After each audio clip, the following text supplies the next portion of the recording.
let's talk about the process of naming your characters, and I want to start with Anne Shade with this. Let's talk about how you name your characters. How do you come up with those? My characters actually tell me their names. So I'm weird. I dream my stories.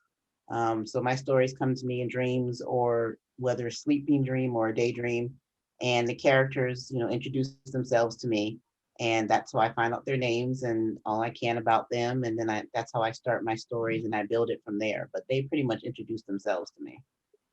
Anne Roberts, do you care to comment there? How do you name your characters? Well, actually, while you were suspended in the ozone, Ann Hagen, I answered that. So why don't you tell us how you name?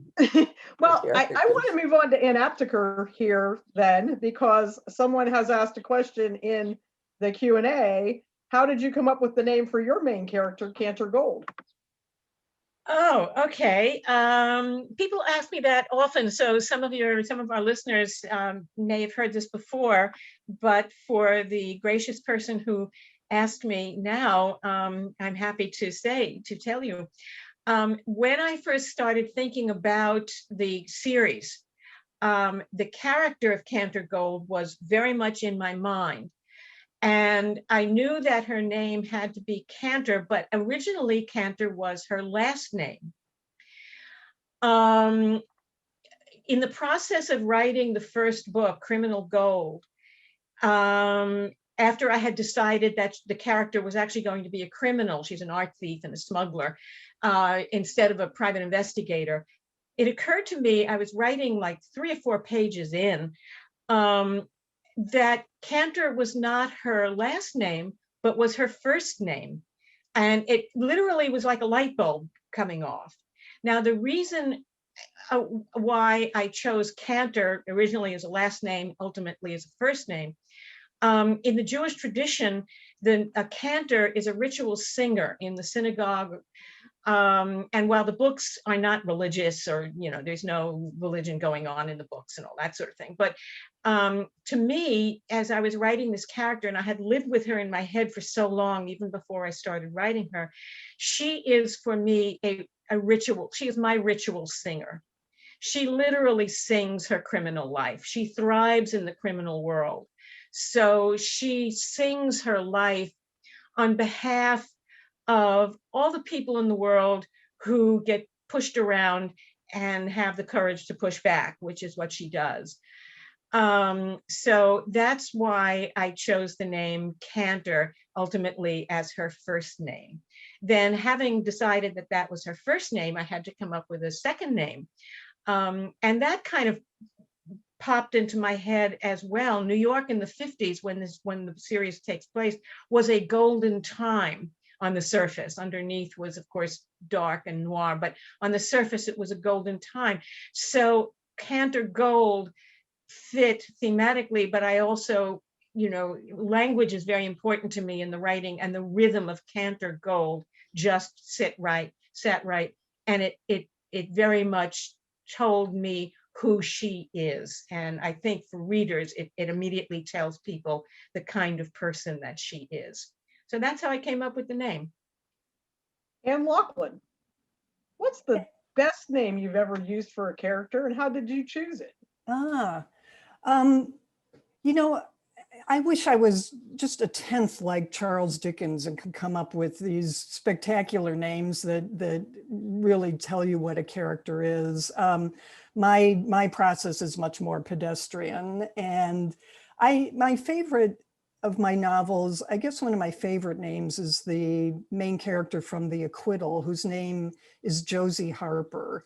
And the reason I like that name is it just, it has a friendly but no nonsense sound to it. And I often cast back into my past and think about people in my life who had cool names and how maybe I can use them. And I went way back into my childhood to some family friends, one of whom had the name Josie, and then there was a family, the Harpers, and I just put those two together.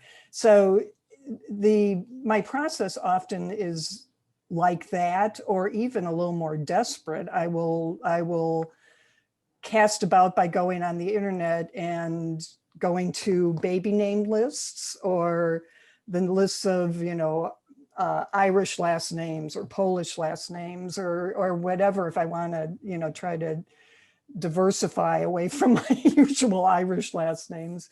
But my process is a little hit and miss, but I try to, I also try to think about how I want the character to sound, in the sense of, do I want a more androgynous sounding name like a Charlie or a Pat? Or do I want somebody to be an Ellie or Emily? Does this matter with the character? And so I try to consider all of these types of things.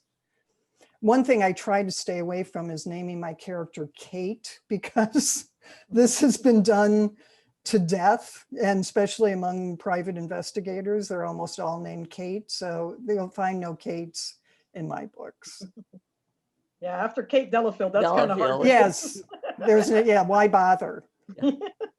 Hard act to follow. Mhm. Anybody else want to talk about the best name for a character?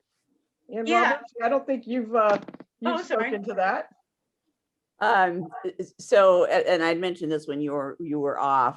I'm most pleased with the book that is going to come out in September, and the main character's name is Story Black. But of course, I'm, always going to like Ari Adams, who it just kind of had an ethereal name, and it actually was the name of a former student who very much had this ethereal quality to her. So, you meet students along in your professional life, and it's like, oh, that's a kid, and that's a name that's going to stick with me. And so Ari Adams it was.